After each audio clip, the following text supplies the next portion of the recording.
जय हिंद गाइस, स्वागत है आपके अपने चैनल 24/7 CS जोन में। आई होप सो आपकी तैयारी अच्छी चल रही होगी और सारी क्लासेस आप अटेंड कर रहे हैं, अपनी भी तैयारी कर रहे हैं और प्लस यहाँ पे जो भी एंट्रेंस एग्ज़ाम की बुक आपने अगर ली है तो उसकी भी तैयारी आप कर रहे हैं। तो चलिए विदाउट वेस्टिंग टाइम स्टार्ट करते हैं। आज का सेशन हमारा जो है ये रीजनिंग का है।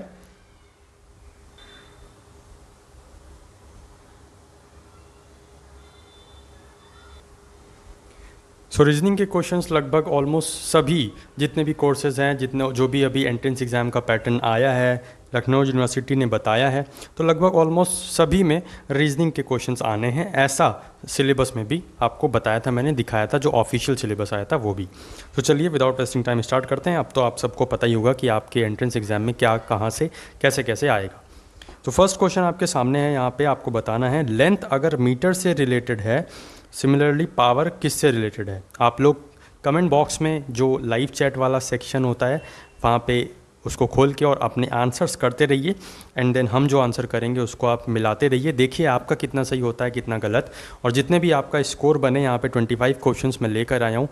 At the end of video जितना भी आपका स्कोर बनेगा आप कमेंट करके हमें ज़रूर बताइएगा कि आपके कितने आंसर्स यहाँ पे हमारे साथ सही सही हुए हैं। सो पावर यहाँ पे आप हिंदी में भी देख सकते हो। लंबाई को अगर हम मीटर में नापते हैं तो विद्युत शक्ति को किस में नापते हैं, पावर को किस में नापते हैं। सो डिग्री तो एंगल में नापते हैं, किलोग्राम मास में होता है, कैलोरी यहाँ पे जो एनर्जी होती है उससे होता है, लेकिन पावर बोलते हैं तो वॉट का। आपके यहाँ बल्ब आता होगा तो आप बोलते होगे कितने वॉट का बल्ब लाना है। आपके फादर मदर या जो भी हैं आपके बड़े भाई, छोटे भाई, चाचा ताऊ, वो बोलते होंगे कि 100 वाट का ले आओ, 7 वाट का ले आओ, 8 वाट का ले आओ। सो इसलिए यहाँ पे पावर्स यहाँ रिलेटेड है वॉट से। नेक्स्ट क्वेश्चन हम चलते हैं। वीडियो अगर अच्छी लगे तो लाइक ज़रूर करिएगा। चैनल पे अगर आप नए हैं तो चैनल को सब्सक्राइब कर सकते हैं, प्लस बेल बटन एक होगा उसको भी दबा दीजिएगा, जिससे आने वाले दिनों में सभी लेटेस्ट वीडियोस का नोटिफिकेशन मिलता रहेगा और सभी जो काउंसलिंग डेट्स आएंगी और जो फर्दर इन्फॉर्मेशन होंगी related to any of colleges in the Lucknow और इन एनी अदर सिटी, हम आपको इन्फॉर्मेशन देते रहेंगे उन सभी कॉलेजेस की। सो यहाँ पे आपको सेकंड क्वेश्चन सॉल्व करना है। सेकंड क्वेश्चन आपके सामने, आपको बताना है कि ZXVT को लिखा गया है YWUS, तो RPNL को क्या लिखा जाएगा। अब ये चीज़ हिंदी में भी ऐसे ही आएगी, ठीक है, इसीलिए इसका हिंदी वर्जन यहाँ पे नहीं है। तो जल्दी से बताइए। अब देखिए यहाँ पे मैं बताता हूँ, आप लोग भी सॉल्व करते रहिए। और यहाँ पे देखिए, सॉल्व मत करिए, अब तो सुन ही लीजिए, मैं तो बता ही रहा हूँ ना। हाँ, तो यहाँ पे देखिए Z को लिखा गया है क्या, Y, मतलब -1 किया गया है। सिमिलरली R को क्या लिखा जाएगा, Q, राइट, Q लिखा जाएगा, मतलब फर्स्ट वर्ड हमारा Q होगा। अब अच्छा ऑप्शन देख, फर्स्ट वर्ड हमारा Q होगा। अब ऑप्शन देख लेते हैं हम यहाँ पे, फर्स्ट वर्ड हमारा Q, ऑप्शन देख लेते हैं। फर्स्ट वर्ड में फर्स्ट जो लेटर है आपका उसमें Q कहाँ पे है। सो इसमें भी नहीं है, इसमें भी नहीं है और इसमें भी नहीं है, तो इसलिए यहाँ पे आपका D वाला ऑप्शन बन जाएगा। सो ऐसे भी आप यहाँ टाइम सेव करने के लिए ऐसे भी आप ऑप्शन से यहाँ पे कर सकते हो। बहरहाल मैं यहाँ पे बता दूँ, X का सिमिलरली लिखा गया है क्या, W, तो यहाँ पे -1 किया गया है, ठीक है, WX, तो यहाँ पे P आया, तो यहाँ पे क्या आएगा O। सिमिलरली V को लिखा गया है U, तो यहाँ पे N को लिखा जाएगा M। सिमिलरली T को लिखा गया है -1 S, तो यहाँ पे L को लिखा जाएगा K, ठीक है। आप नंबरिंग करके करोगे, जैसे Z की प्लेस वैल्यू होती है 26 और Y की प्लेस वैल्यू होती है 25, तो 26 -1 कर देंगे 25, ऐसे करके लिखना है। तो R की वैल्यू होती है 18, तो -1 कर देंगे तो हो जाएगा 17, तो 17 किसकी वैल्यू होती है, Q की। तो ऐसे आप यहाँ पे कर सकते हो, ठीक है। अगर प्लेस वैल्यू याद होगी तो भी यहाँ पे इजीली आप -1 -+ आपको दिख जाएगा वहाँ पे। तो प्लेस वैल्यू अगर आपको याद है वेल एंड गुड, और अगर प्लेस वैल्यू पे अगर आपको वीडियो चाहिए तुरंत जल्दी से कमेंट करके बता दीजिएगा। 1 ही 2 दिन में मैं आपको प्लेस वैल्यू से रिलेटेड वीडियो डाल दूंगा, प्लस ट्रिक्स के साथ डालूंगा, जिसमें आपको रटने की ज़रूरत नहीं है। एक बार आप देखोगे ज़िंदगी भर काम आनी है, क्योंकि रीजनिंग एक ऐसी चीज़ है जो आप आने वाले दिनों में जितने भी फर्दर एग्जाम्स दोगे, TGT हो, PGT हो, या चाहे आप सिविल सर्विसेज में जाना चाहते हो, या चाहे SSC करना चाहते हो, या कोई भी अदर एग्ज़ाम देना चाहते हो, वहाँ पे रीजनिंग आपको ज़रूर पूछी जाएगी। तो चलिए नेक्स्ट क्वेश्चन आपके सामने है। 42 को लिखा गया है यहाँ पे 20, तो 64 को क्या लिखा जाएगा। जल्दी से आप इसको सोचिए, इसमें क्या मेथड लगेगा, और अपना आंसर कमेंट बॉक्स में कमेंट करके तुरंत बताइए।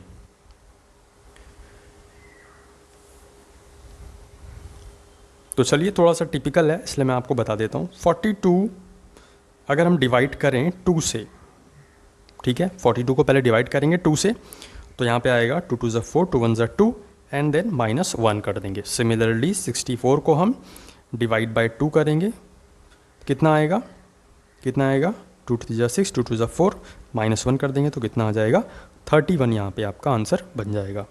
तो इसलिए यहाँ पे 31 इसका सही आंसर हो जाएगा। नेक्स्ट क्वेश्चन पे चलते हैं। यहाँ पे आपको ऑड बताना है, ऑड वन आउट यहाँ पे बताना है, ठीक है। दिए गए विकल्पों में से विषम शब्द अक्षर संख्या युग्म चुनिए। ऑड कौन सा है इसमें आपको बताना है, ठीक है। और वैसे मैथ की बात करें तो मैथ में ऑड जो होता है, जो 2 से डिविजिबल नहीं होता है, वो ऑड होता है। लेकिन यहाँ पे ऑड का क्या सिस्टम है जो तीनों से अलग है। तीनों में 3 यहाँ पे चीज़ें होंगी, 3 ऑप्शंस होंगे, जिसमें 3 ऑप्शंस में होंगे ऐसे जिसमें आपको सेम पैटर्न लगेगा, लेकिन एक ऑप्शन ऐसा होगा जिसमें आपको सेम पैटर्न नहीं लगेगा। सो यही आपको देखना है कि क्या कैसे चीज़ है। अच्छा, अब यहाँ पे देखिए थोड़ा सा कन्फ्यूजन आपको हो सकती है 4 वाले क्वेश्चन में, लेकिन अगर आप ध्यान से देखें वॉवेल्स आपको पता है क्या होता है, ए ई आई ओ यू, राइट, ये वॉवेल्स होते हैं हमारे। अच्छा देखें, ऑप्शन 1 ए वॉवेल है, ऑप्शन बी यू वॉवेल है, ऑप्शन 4 ओ वॉवेल है, लेकिन टी जो है हमारा वॉवेल नहीं है। इसलिए आपका जो है इस क्वेश्चन का ऑड हो जाएगा, ऑड आंसर हो जाएगा टी, ऑप्शन नंबर 3, क्योंकि बाकी सब क्या हैं, बाकी सब क्या है, वॉवेल्स हैं, और ये वाला हमारा वॉवेल नहीं है, कॉन्सोनेंट है। नेक्स्ट क्वेश्चन पे चलते हैं। तो जनवरी, अप्रैल, जुलाई, मई।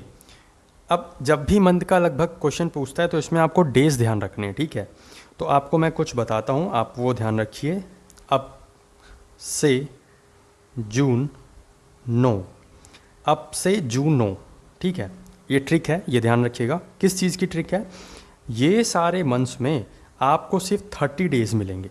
फरवरी तो एक्सेप्शन है, ठीक है, वो तो डिपेंड करता है कि आपका लीप ईयर है तो वहाँ पे 29 हो जाएगा, और लीप ईयर नहीं है तो 28 रहता है। लेकिन यहाँ पे जो अब से जून 9, अब से जून 9 आपको याद रखना है। तो ये अब से हो गया अप्रैल 30 डेज़, से हो गया जूनो, से हो गया सितंबर तो 30 डेज़, जून से हो गया जूनो 30 डेज़, और 9 से हो गया नवंबर, उसमें भी 30 डेज़। तो ये मंथ्स में 30 डेज़ होते हैं, ठीक है। तो इसमें अगर आंसर देखें तो 5th का आपका जो करेक्ट आंसर हो जाएगा, ये हो जाएगा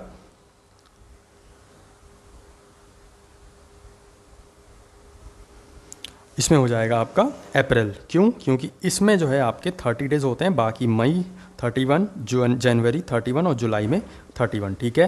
तो वो ट्रिक आपको याद रखनी है। अब से जून में मैंने बताया था ना, अप्रैल, सितंबर, जून और नवंबर, इन 4 मंथ्स में, 4-5 मंथ्स में अब से जून 9, हाँ 4 मंथ्स में आपको सिर्फ 30 डेज़ मिलेंगे, बाकी यहाँ पे 31 डेज़ होते हैं, एक्सेप्ट फरवरी, वहाँ पे जो है जब लीप ईयर होता है तो वहाँ पे 29, और नॉर्मल डेज़ में आपका 28 होता है, 28 डेज़, ठीक है। क्वेश्चन नंबर 6 आपके सामने है, आपको बताना है इसमें से ऑड क्या है, 28, 21, 31, 38, 45, 52 या 64, 71। तो क्वेश्चन नंबर 6 का आंसर क्या होगा, जल्दी से बताइए, सॉल्व करिए, सोचिए इसको, मेथड क्या लगेगा, क्या डिफरेंस है या क्या है। अच्छा चलिए मैं इसमें यहाँ पे बताता हूँ आपको। सबसे पहले यहाँ पे देखते हैं 28 माइनस 21 कितना आएगा, 7, 31, यहाँ पे भी 7 आ रहा है, यहाँ पे भी 7 आ रहा है, और यहाँ पे भी 7 ही आ रहा है, ठीक है। तो इसका मतलब ये तो कॉन्सेप्ट, डिफरेंस वाला कॉन्सेप्ट तो नहीं लगेगा, ठीक है। तो नेक्स्ट देखते हैं, अगर यहाँ पे तो 7 से देखते हैं तो 7 4 जा 28, 7 3 जा 21, 7 से डिविजिबल है, लेकिन और कोई ऑप्शन यहाँ पे 7 से डिविजिबल नहीं है, इसलिए यहाँ पे ऑप्शन 1 आपका करेक्ट आंसर हो जाएगा। Moving on to the next, question number 7 पे चलना है हमें। तो क्वेश्चन नंबर 7 आपका ये है, ये जो आपके सामने वर्ड्स दिए हैं, ज़ील, ज़ाइगोट, जेस्ट, जेब्रा, जिंक, इन वर्ड्स को आपको जो है डिक्शनरी के अकॉर्डिंग लगाना है। अच्छा, डिक्शनरी के अकॉर्डिंग मैं आपको बताता हूँ कैसे लगाया जाता है, ठीक है। तो सबसे पहले आप देखिए यहाँ पे हम एक कुछ भी वर्ड लिखते हैं, जैसे लिखा हमने अरेंज, ठीक है। दूसरा वर्ड लिखते हैं हम अटैच, ठीक है। तीसरा वर्ड हम लिखते हैं अगेन, और चौथा वर्ड हम लिखते हैं अमृत, ठीक है। ये 4 वर्ड्स हमने लिखे हैं।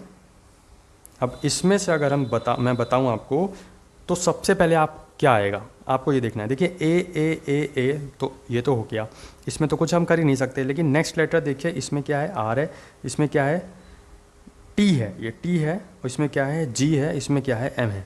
तो अब आपको देखना है आर पहले आता है, टी पहले आता है, जी पहले आता है या एम पहले आता है।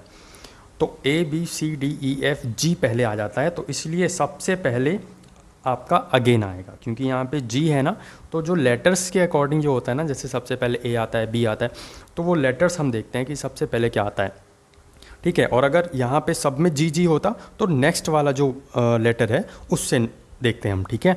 तो यहाँ पे अब यहाँ पे फर्स्ट सेकंड वाला जो लेटर है, सेकंड वाले लेटर से हमें पता चल जाएगा कि अगेन आएगा फर्स्ट नंबर पे, then A B C D E F G H I J K L M, तो यहाँ पे 4 फिर आएगा अमृत, एंड देन यहाँ पे आर आता है, फिर लास्ट में टी आता है। तो पहले आर आ जाएगा, तो यहाँ पे पहले अरेंज लिखेंगे एंड देन टी लिखेंगे। सिमिलरली यहाँ पे अच्छा देखते हैं, तो जील, जेब्रा, जिंक, जाइगोट और जेस्ट। तो सबसे पहले इसमें क्या आएगा, तो ई से देखते हैं यहाँ पे, तो सबसे पहले यहाँ पे आएगा जील, मतलब 1, क्योंकि जेड ई, तो जेड ई इसमें भी है और जेड ई इसमें भी है, वाई है तो ये तो लास्ट में आएगा, ई है तो ये तो ई के बाद, आई है तो ई के बाद आएगा। तो ई के बाद यहाँ पे ए है, यहाँ पे ई के बाद बी है, यहाँ पे ई के बाद एस है, तो पहले क्या आता है, ए आता है, इसलिए यहाँ पे ये फर्स्ट वाला पहले आएगा। देन बी आता है तो ये सेकंड वाला आ जाएगा। तो 1 2 आपको 2 ऑप्शंस में दिख रहे हैं, तो ये वाला ऑप्शंस तो आपका कट ही जाएगा, ठीक है। तो अब इन दोनों ऑप्शंस की बात करते हैं। तो 5 लिखा है तो यहाँ पे 5 कर देते हैं, 5 वाला आएगा इसके बाद। अब 3 और 4 आपको देखना है, तो 3 में देखिए, 3 में आपका है जाइगोट और 4th में आपका है जिंक। तो ऑफकोर्स जाहिर सी बात है पहले 4 आएगा देन 3 आएगा, क्यों, क्योंकि यहाँ पे z के बाद i है और यहाँ पे z के बाद y है। पहले क्या आएगा, i पहले आएगा और y बाद में आएगा, y लास्ट में आएगा, इसलिए आपका पहले 4 आएगा एंड देन यहाँ पे 3 आएगा। तो इसलिए यहाँ पे सेकेंड ऑप्शन जो है आपका वो सही हो जाएगा, करेक्ट हो जाएगा। जनरली इतना टाइम नहीं लगता है, वो तो मैं आपको एक्सप्लेन कर रहा हूँ, इसलिए आपको थोड़ा सा बताने की कोशिश कर रहा हूँ कि इस टाइप से ये क्वेश्चन सॉल्व होता है। अदरवाइज़ ये क्वेश्चन बहुत ही जल्दी आप सॉल्व कर लोगे, आई एम वेरी श्योर। सो यहाँ पे 8 नंबर क्वेश्चन आपके सामने, आपको बताना है ALZ CJV EHR and GFN। इसके बाद यहाँ पे नेक्स्ट यहाँ पे क्या आएगा, जूम कर देता हूँ मैं थोड़ा सा यहाँ पे। अब बताइए, तो अगर हम ध्यान से देखें तो ए के बाद ए का देखिए नंबरिंग करके करिए, ठीक है। ए का 1, सी का 3, ई का 5, जी का 7। तो अब देखिए यहाँ पे 2 2 का गैप आपको दिख रहा है, तो 7 के बाद 2 का गैप क्या आएगा, 9। इसका मतलब यहाँ पे क्या आएगा, आई। तो अच्छा देखते हैं आई, यहाँ पे कई सारे वैसे ऑप्शंस हैं, नहीं कई सारे नहीं, सिर्फ 2 ऑप्शंस हैं, तो ये वाले 2 ऑप्शंस तो कट जाएंगे। तो पहला यहाँ पे हमें मिल गया आई। दूसरा देखते हैं यहाँ पे, तो एल का यहाँ पे है 12, जे का है कितना, जे 10 होता है, ठीक है, जे 10 होता है, एच का 8 होता है और एफ का 6 होता है। अब देखिए यहाँ पे भी अगर आप +2 कर देते ना, तो आंसर आपका गलत हो जाता। आपको देखना है सॉल्व करके, ठीक है। तो एल का 12, अब यहाँ पे -2, यहाँ पे 2 2 का प्लस हो रहा था इसलिए आई आया, लेकिन यहाँ पे -2 हो रहा है, तो 6 है तो -2 करेंगे तो 4 आ जाएगा। और 4 किसका होता है, डी का। इसका मतलब हमारा आई के बाद क्या आ जाएगा, डी। तो आई और डी यहाँ पे देखते हैं तो सिर्फ एक ही ऑप्शन आपको दिख रहा है जिसमें आई के बाद डी है, इसलिए ऑप्शन 3 आपका सही हो जाएगा। आई होप सो ये आपको समझ में आया होगा। इसलिए मैं कह रहा हूँ कि तीनों जो भी, अगर 3 लेटर्स की सीरीज़ है या 4 लेटर की सीरीज़ है या एक ही लेटर की सीरीज़ है या 4-5 लेटर की सीरीज़ है या 3 लेटर की सीरीज़ है, 2 लेटर की सीरीज़ है, चाहे जितने लेटर की सीरीज़ है, एक ही लेटर की सीरीज़ हो, लेकिन आपको जो है देखना ज़रूर है कि आगे फर्दर जो है वो चीज़ फॉलो हो रही है कि नहीं। सिर्फ एक ही और 2 में करके नहीं है उसका आंसर करना है, पूरी सीरीज़ में देखना है कि आगे फॉलो चीज़ वो हो रही है, वो वाला कॉन्सेप्ट लग रहा है या नहीं लग रहा है, ठीक है। नेक्स्ट क्वेश्चन आपके सामने, क्वेश्चन नंबर 9, जल्दी से बताइए क्या होगा इसका आंसर। 8 है, 24 है, नंबर वाली सीरीज़ है, 8 24 12, फिर यहाँ पे क्वेश्चन मार्क है, इस क्वेश्चन मार्क का आंसर आपको बताना है, और फिर 18 है एंड देन 54 है। बताइए यहाँ पे क्या आंसर होगा, जल्दी से बताइए इसका आंसर क्या होगा। आपको क्या लगता है यहाँ पे क्या कॉन्सेप्ट लग रहा है। चलिए मैं बता देता हूँ, थोड़ा सा टिपिकल है ये, लेकिन अब आपको टिपिकल ये नहीं लगेगा। 8 क्या करेंगे, इनटू 3 करेंगे तो आ जाएगा 24। देन यहाँ पे 24 को डिवाइड करेंगे 2 से तो आ जाएगा 12। देन 12 इंटू क्या करेंगे, 3 करेंगे तो आ जाएगा यहाँ पे 36। देन 36 को 2 से डिवाइड करेंगे तो आ जाएगा 18। देन 18 को 3 से इंटू करेंगे, देन आ जाएगा हमारा 54। अब ये देख लीजिए पूरी सीरीज़ में यही फॉलो हो रहा है, पहले आपको इंटू करना है 3 से, देन जो नंबर आएगा उसको डिवाइड करके 2 से, देन नेक्स्ट नंबर यहाँ पे राइट करना है। सो यहाँ पे हमारा आंसर क्या हो जाएगा 36, क्योंकि 12 इंटू 3 करना है, तो इस तरह से हमारा यहाँ पे 36 बन जाएगा। एंड देन अगेन हम इसको डिवाइड करेंगे 2 से, तो ये 18 आ जाएगा, फिर 18 को 3 से इंटू करेंगे तो ये हमारा 54 आ जाएगा। सो इस तरह से आपको यहाँ पे कॉन्सेप्ट लगाना है। सो नेक्स्ट क्वेश्चन आपका है, ये रिलेशन का क्वेश्चन है, बताना है आपको इसका आंसर। क्वेश्चन नंबर 10 का आंसर क्या होगा, जल्दी से बताइए। देखिए ऐसे क्वेश्चन में मैं आपको सजेस्ट करूँगा, एडवाइस करूँगा कि आप अपने आप को सोचिए, अपने आप को रखिए, अपने भाई बहन को रखिए, और जो भी आपका जो रिलेशन है आपके मम्मी पापा से, उसको रखिए, मतलब ठीक है। तो आप रखिए और अपने मम्मी पापा को, जैसे अब यहाँ पे देखिए चंदा बोला गया, तो चंदा आप मान लीजिए किसी को, मम्मी को मान लीजिए आप, ठीक है। तो चंदा है वो वाइफ है भरत की, ठीक है। अब ये चंदा वाइफ है, इसका मतलब नेगेटिव का मतलब ये जो है क्या है, लेडी है। नेगेटिव नहीं, ये माइनस का एक साइन है, इसीलिए हमने बस उसको एक वो किया है कि हाँ माना है कि ये जो माइनस वाला साइन है ये हमेशा जो है वो वुमेंस को डेडिकेट होता है, मतलब वुमेंस को हम इंडिकेट करने के लिए लिखते हैं, ठीक है। इसका गलत मतलब मत समझना। सो यहाँ पे ये माइनस का साइन लगा दिया, इसका मतलब हमारा ये क्या है, चंदा जो है ये फीमेल है और भरत जो है हमारे मेल हैं।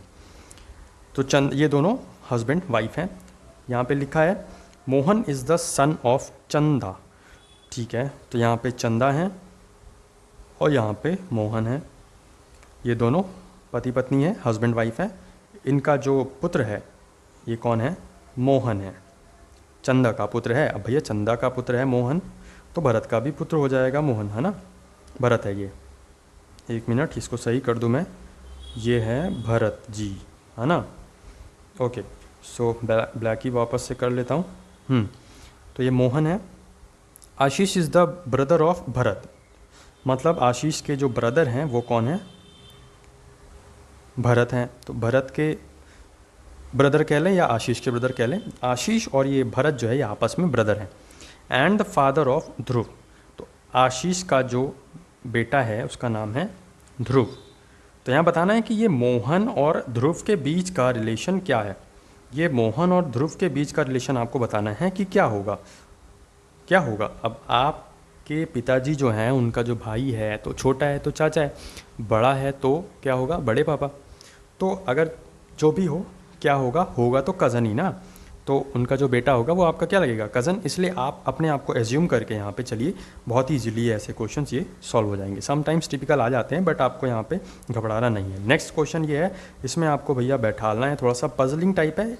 ऐसा क्वेश्चन आप प्रैक्टिस ज़रूर कर लो, हो सकता है आ जाए, लेकिन आई डोंट थिंक कि ऐसा क्वेश्चन आएगा, बट हाँ चांसेस हैं, कुछ भी हो सकता है। सो आप प्रैक्टिस ज़रूर कर लो। सो ABCDEF यहाँ पे परस्पर बराबर की दूरी पर गोल मेज पर बैठे हैं। FE के ठीक सामने है और A और D के बीच में है। CE के दाहिने और A के ठीक सामने बैठा है। A के साथ कौन कौन बैठा है ये आपको बताना है। ऐसे क्वेश्चन कैसे करते हैं, यहाँ पे आप देखिए क्रॉस बनाते हैं कैसे। तो AB हो जाएगा, यहाँ पे हमारे कितने हैं 6 पर्सन्स हैं, तो ये ABCDEF ये हमने बना लिया। ओके 1 मिनट, इसको मैं मिटा देता हूँ पूरा, ABCDEF ये हो गया। अब यहाँ पे लिखा है are sitting on the round table equal distances, F is sitting opposite to E, मतलब यहाँ पे F रख लीजिए और यहाँ पे E रख लीजिए। अब यहाँ पे भी रख सकते हैं FE, ठीक है, कोई दिक्कत नहीं है, मैंने यहाँ पे रख लिया है, आप लोग कहीं और रख के भी देख लेना, तब भी आंसर वही आएगा। अब यहाँ पे लिखा है कि आपका जो F है वो E के अपोजिट है and between A and D, ठीक है। तो यहाँ पे हो सकता है कि इसमें A इधर हो और D इधर हो, ठीक है, और 2 इसमें केसेस बनेंगे। ऐसे भी बन सकता है कि F इधर हो, E इधर हो और यहाँ पे A इधर हो और D इधर हो, ठीक है, ऐसे भी हमने बना लेते हैं। ये 2 यहाँ पे केसेस बन रहे हैं। राइट साइड ऑफ E, यहाँ पे A एंड D हो गया। अब लिखा है कि C is sitting right side of E, ये देखिए यहाँ पे लिखा है C is sitting right side of E। अब यहाँ पे C जो है E के राइट साइड में बैठा है, ठीक है। तो E के राइट साइड में अगर हम यहाँ पे बैठा लेंगे, तो यहाँ पे बैठा दिया हमने C को, यहाँ पे कहाँ बैठा लेंगे, E के राइट साइड में, तो C यहाँ बैठ गया। और लिखा है कि एंड अपोजिट टू A, मतलब C जो है E के राइट साइड में तो बैठा है लेकिन A के अपोजिट है। अब यहाँ पे अगर हम इस डायग्राम में देखें तो ए के अपोजिट तो नहीं आ रहा है, डी के अपोजिट आ रहा है। इसका मतलब ये वाला डायग्राम तो आपका कट हो गया पूरा, ठीक है। अब क्या करना है आपको, अब क्या करना है, यहाँ पे देखिए ये वाला डायग्राम तो कट हो गया, तो यहाँ पे ये वाला डायग्राम हमारा बन गया।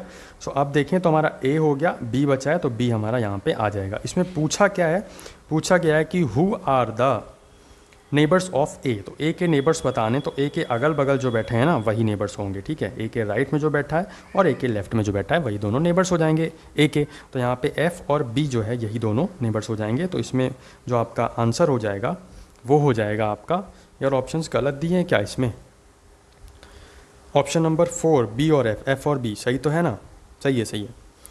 बी और एफ यहाँ पे जो है अगल बगल बैठे हैं, बी राइट साइड में बैठा था ए के, फिर से आप डायग्राम बना लेना, और एफ जो है लेफ्ट साइड में बैठा था, ठीक है।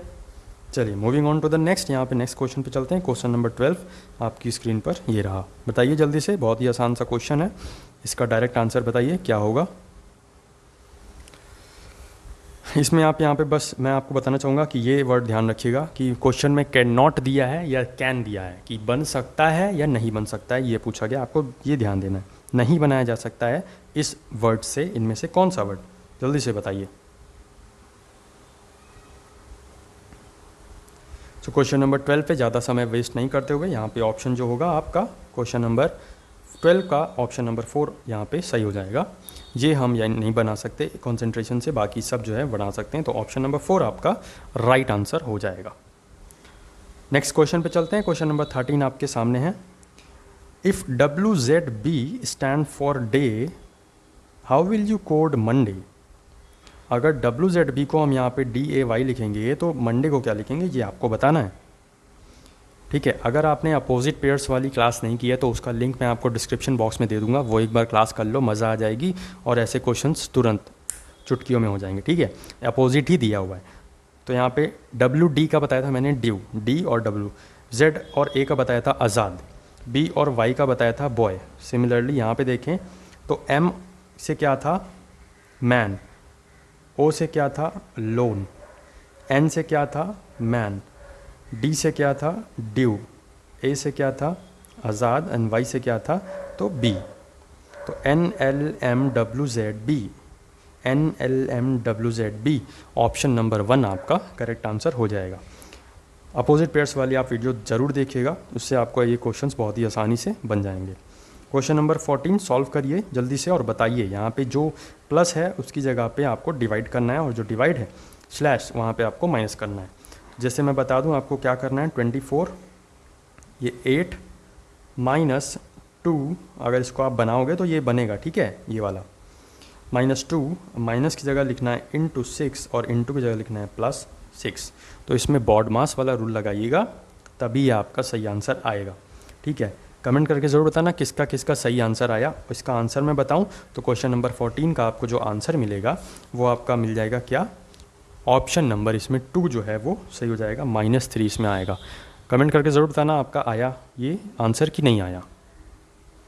नेक्स्ट क्वेश्चन पे चलते हैं। तो क्वेश्चन नंबर 15 आपके सामने है। आपको यहाँ पे बताना है कि अगर हम 768 को लिख सकते हैं 678 और यहाँ पे 897 को लिखा है 987, तो यहाँ पे 657 को क्या लिखेंगे।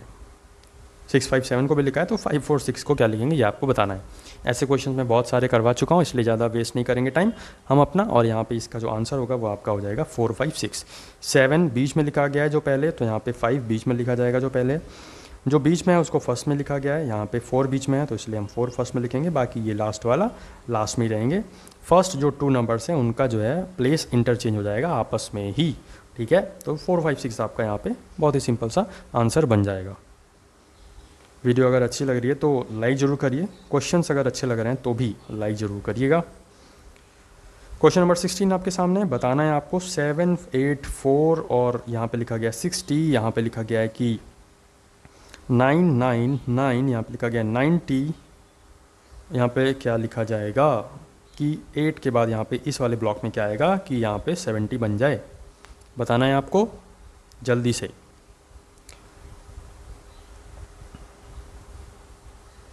इसका अगर हम मेथड देखें तो मैं आपको बता दे रहा हूँ, आप वीडियो पॉज करके अपना देखिए, और अगर ना बने तो फिर से आप देख लीजिएगा, ठीक है। तो ऐसे आप करा करिए। तो यहाँ पे क्या होता है, 7 × 8 करते हैं 56। मैं ज़्यादा देर रुक नहीं सकता ना, फिर वीडियो बहुत लंबी हो जाएगी। ऑलरेडी इतना हो जाता है कि आप लोग बोर हो जाते होगे आई थिंक, बट मुझे नहीं लगता कि रीजनिंग के सेशन में कोई बोर होता होगा, क्योंकि इसमें तो आपका मज़ा आती होगी, ठीक है। क्वेश्चंस बनते हैं, आपको मेथड्स पता चलते हैं, प्रैक्टिस होती है आपकी, तो डेली लाइफ से रिलेटेड है सब कुछ इसमें रीजनिंग में, है ना। ज़्यादा दिमाग भी नहीं खाती है। बट भाई अगर बैंक का पेपर दोगे आप, तब वहाँ पे बहुत टफ रीजनिंग आती है, रुला देती है मतलब, ठीक है। एक बार रीजनिंग ने मेरे को हर्ट कर दिया था बहुत ही ज़्यादा, मतलब मैं रीजनिंग को बहुत ही ज़्यादा हल्का ले रहा था, बट बैंक का पेपर था वो IBPS का, असिस्टेंट का था, मल्टीपर्पज़ असिस्टेंट का ही था भाई। उसमें ऐसी रीजनिंग आई, ताबड़तोड़ फायरिंग हो गई मेरे तो, मतलब दिल पे बहुत ज़्यादा ठेस पहुँची कि यार ऐसी रीजनिंग आएगी। बहरहाल आपकी लाइफ में भी ऐसा होगा कि आपको सम टाइम लगेगा कि हाँ मेरे को पढ़ना चाहिए, अच्छे से पढ़ना चाहिए। तो डेफिनेटली आप लोग पढ़िए, आप लोग तो समझदार हैं, आप लोग को समझाने वाला भी है। कोई भी दिक्कत आए यार तो कमेंट करके कमेंट बॉक्स में पूछ लेना कभी भी, चाहे वो स्टडी से रिलेटेड हो या चाहे किसी भी रिलेटेड हो, क्या करना है आपको। अगर ये भी कुछ काउंसलिंग वगैरह या पूछना है तो मतलब एक नॉर्मल मैंने जो एक्सपीरियंस किया वो मैं आपको शेयर कर सकता हूँ। सो चलिए 16 कुछ ज़्यादा प्रोफेशनल नहीं हूँ, बट हाँ जो मैंने अपनी लाइफ में एक्सपीरियंस किया है, कुछ गलतियाँ की हैं, कुछ सही जो ऑप्शंस थे जो मेरे को चूज़ करने चाहिए थे। और नॉर्मली बच्चों के साथ होता है कि कोई आके बोल देता है तो बच्चे वही करने लग जाते हैं। नहीं, हमको वो नहीं करना है, वो एक थोड़ा सा वास्ट टॉपिक है। सो अगर कुछ भी दिक्कत आए तो पूछ लेना आप, मैं बिल्कुल आपके सामने आपके साथ हमेशा हूँ, और आपको जो भी प्रॉब्लम्स आएंगी उसको हमेशा बताता रहूँगा। बाकी यार LU में तो आ ही रहे हो आप लोग, वहाँ भी मिल लेंगे, ठीक है। तो चलिए 16 का आपको बताना है। 7 × 8 करेंगे तो क्या आ जाएगा 56, और +4 तुरंत सट से आपका आंसर आ जाएगा 60। सिमिलरली 8 × यहाँ पे आप देखिए 8 × क्या करेंगे, x करेंगे, ठीक है, a कर लेते हैं, कुछ भी कर लो। 8 × a +6, यहाँ पे कितना आना चाहिए 70, तो माइनस करेंगे कितना आ जाएगा 64। 8a आ जाएगा तो 8a = 64, a से यहाँ पे डिवाइड करेंगे 64 से, 64 डिवाइडेड बाय a करना है ना, a = 64 डिवाइडेड बाय a, तो यहाँ पे कितना आ जाएगा 8, इसको डिवाइड करेंगे तो 8 आएगा ना भाई। तो इसका आंसर क्या हो जाएगा, ऑप्शन नंबर 2, यहाँ पे आंसर बन जाएगा 8, ठीक है। तो क्वेश्चन नंबर 17 आपके सामने है, आपको बताना है इसका आंसर क्या होगा। तो चलिए मैं आपको डायरेक्शन वाला जो भी है जैसे करते हैं वैसे बता देता हूँ। एक पॉइंट है ये, ठीक है, ये यहाँ बोला है कि 5 किलोमीटर चलता है एंड देन राइट मुड़ जाता है, इधर चलता है एंड देन फिर से राइट मुड़ जाता है, इधर चलता है। तो अब ये किधर चल रहा है, इधर चल रहा है, और इधर क्या होता है वेस्ट होता है। तो इसका आंसर क्या हो जाएगा, west is the right answer, ठीक है। ये हो गया। ये वाला क्वेश्चन थोड़ा सा साइलॉग का कंफ्यूजिंग होता है, लेकिन मैं आपको यहाँ पे बताने की कोशिश करूँगा। जितना बताया जाता है ना, बस जो क्वेश्चन बोला जाता है ये आप इंग्लिश में देख लीजिए पहले, ठीक है। स्क्रीनशॉट वगैरह या लेना है आपको तो ले लीजिए, या वीडियो रोक के देख लीजिए, और देन ये आप जो है हिंदी में देख लीजिए। सभी जानवरों की 4 टांगें होती हैं, कुत्ते की 2 टांगें होती हैं, और कुत्ता जानवर नहीं है, कुत्ता जानवर है, ये आपको बताना है। तो चलिए मैं आपको सॉल्व करके बताता हूँ इसमें कैसे सॉल्व करते हैं। सो पहले स्टेटमेंट्स जो बोला है बस स्टेटमेंट्स के अकॉर्डिंग ही हमें चलना है। सो यहाँ पे बोला है ऑल एनिमल्स आर 4 फुटेड, तो ये ऑल एनिमल्स आर 4 फुटेड ऐसे बोल लिया। वेन डायग्राम से करेंगे तो बहुत ईजिली हो जाएगा। डॉग हैज़ 2 लेग्स, तो भैया डॉग हैज़ कितने लेग्स, तो यहाँ पे डॉग के पास कितने हैं 2 लेग्स हैं। अब ये तो 4 फुटेड है और ये डॉग के पास 2 हैं, तो ये तो अलग है, ठीक है। इसमें बोला है dog is not an animal, and second बोला है डॉग इज़ एन एनिमल। तो क्वेश्चन नंबर यहाँ पे बताइए आप 18 का आंसर क्या होगा। सो इसमें जो आपका कंक्लूजन फर्स्ट है ना, dog is not an animal, ये आपका सही आंसर हो जाएगा। क्यों, क्योंकि यहाँ पे फर्स्ट अगर आप देखें, एक मिनट मैं इसको ऊपर कर देता हूँ, अब दिखेगा आपको, दिख रहा है ना, अब दिखेगा। ये देखें आप, तो इसमें लिखा है dog is not an animal. Statement के अकॉर्डिंग चलना है, खुद नहीं यहाँ पे अपना दिमाग लगाना है। इसमें लिखा क्या है कि ऑल एनिमल्स आर 4 फुटेड, तो ये हमने डायग्राम बनाया। लेकिन नेक्स्ट वाले में लिखा है कि डॉग हैज़ 2 लेग्स। अगर 4 होते तब हम यहाँ पे मान लेते कि एनिमल है, लेकिन 2 है, इसलिए हम यहाँ पे नहीं मानेंगे। क्यों, क्योंकि ये स्टेटमेंट में दिया है। डायग्राम बनाओगे आप तभी आपको ज़्यादा बेहतर समझ में आएगा। क्वेश्चन नंबर 18 हो गया है हमारा। क्वेश्चन नंबर 19 की ओर बढ़ते हैं। ये डाइस वाला क्वेश्चन आपके सामने है, बहुत ही इजी रहता है ये। इसमें आपको बस जो पूछा गया है सिर्फ उसका ध्यान देना होता है, ठीक है। अभी देखिए आप कैसे आंसर आता है। यहाँ पे बताना है हमें कि पर्पल के जो अपोजिट है क्या होगा। तो पर्पल के अपोजिट, क्वेश्चन नंबर 19, पर्पल के अपोजिट क्या होगा बताना है आपको। सो ऑप्शन हो जाएगा इसमें थर्ड, येलो। कैसे, देखिए अब यहाँ पे पर्पल है हमारा, और कहाँ पे है, यहाँ पे है पर्पल। तो पर्पल का तो हमको निकालना ही है, तो पर्पल हम नहीं लेंगे। दूसरा देखते हैं, ब्लू यहाँ पे है और कहीं है ब्लू, तो ब्लू यहाँ पे है। तो ब्लू रेड और ब्लू रेड, तो देखिए अब यहाँ पे क्या है, ये दोनों देखिए, सिर्फ इसमें ब्लू रेड मिल जाएगा और इसमें ब्लू रेड मिल जाएगा। अब अगर दो फेसेस किसी डाइस में सेम मिल जाए तो अगला फेस ऑटोमेटिकली अपोजिट हो जाता है, ये याद रखिएगा। क्या बोला मैंने, दो फेसेस जहाँ पे एक साथ, ये देखिए ब्लू रेड इसमें है और ये देखिए ब्लू रेड इसमें है, ठीक है, ब्लू रेड इसमें है, सिमिलरली ब्लू रेड इसमें है, तो ये जो थर्ड वाला होगा वो ऑटोमेटिकली ये अपोजिट हो जाएगा अब एक दूसरे की। तो इसका मतलब ये किसके अपोजिट है, पर्पल येलो के अपोजिट है। ओके, सो इस तरह से डाइस सॉल्व होता है। तो यहाँ पे थर्ड ऑप्शन आपका सही हो जाएगा। Moving on to the next question, that is question number 20 आपके सामने है। आपको बताना है कि इसमें कौन सा वेन डायग्राम सही रहेगा एलिफेंट्स, वॉल्व्स और एनिमल्स के लिए। बहुत ही ईजी है यार। देखो ये वाला जो है बड़ा वाला जो सर्कल है ये आपका बताएगा एनिमल्स, इसमें से कोई भी सर्कल बता देगा आपको एलिफेंट्स, और इसमें से कोई भी बता देगा वॉल्व्स। क्यों, क्योंकि ये चाहे एलिफेंट हो, हाथी हो, चाहे वॉल्व्स हो, भेड़िया हो, दोनों ही क्या है, एनिमल है। इसलिए यहाँ पे फर्स्ट वाला आपका ऑप्शन जो है करेक्ट हो जाएगा, वेन डायग्राम फर्स्ट वाला ये करेक्ट हो जाएगा। नेक्स्ट क्वेश्चन पे चलते हैं। क्वेश्चन नंबर 21 आपके सामने। बताना है आपको इसमें से कौन सा फिगर ये है, ये बताइए इसमें से कौन सा यहाँ पे फिगर आपका आएगा ऑप्शन के अकॉर्डिंग।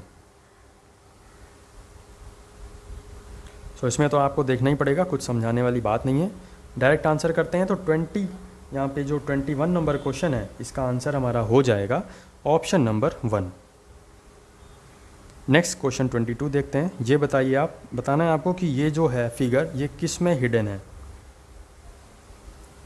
तो अगर आप ध्यान से देखेंगे तो ऑप्शन नंबर 4 आपको मिल जाएगा, यही आपका करेक्ट आंसर हो जाएगा। Question number 22।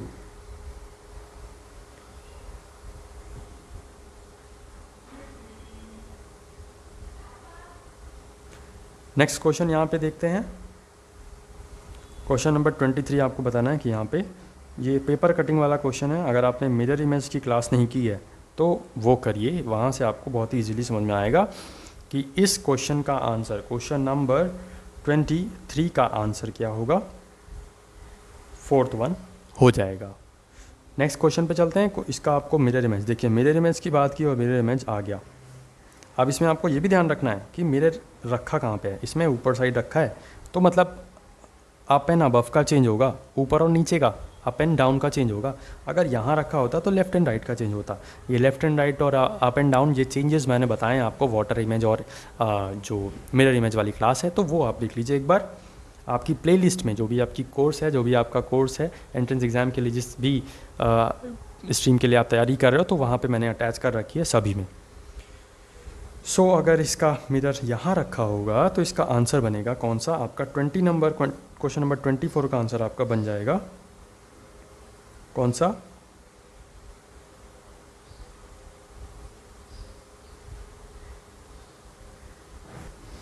तो ऑप्शन सेकंड जो है इसमें ये आपका करेक्ट हो जाएगा।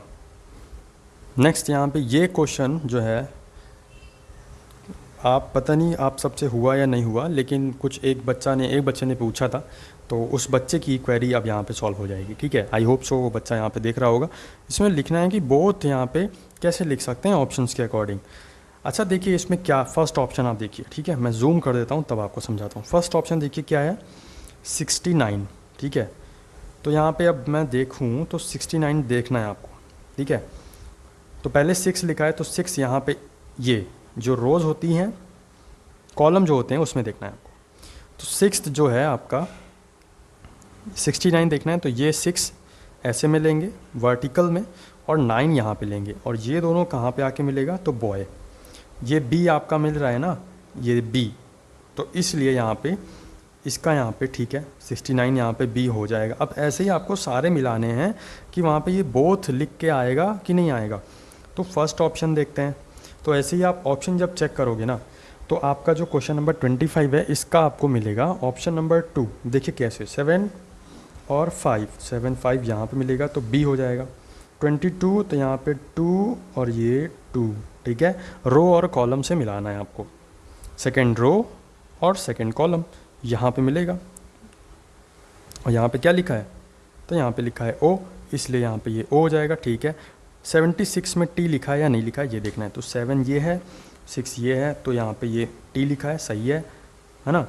फिर 79 देखना है, तो 7 ये है और 9 ये है, तो एच हो जाएगा। तो ये बोथ यहाँ पे लिख जाएगा। तो ऑप्शन नंबर 2 यहाँ पे करेक्ट हो जाएगा आपका आंसर क्वेश्चन नंबर 25 के लिए। सो बस गाइस, आज की वीडियो में बस इतना ही। मिलते हैं नेक्स्ट वीडियो में। Till then stay tune, practice करते रहिए। कोई भी कुछ भी क्वेरी हो या क्वेश्चन हो तो ज़रूर बताइए, उसको हम सॉल्व करने की पूरी कोशिश करेंगे। जय हिंद, जय भारत।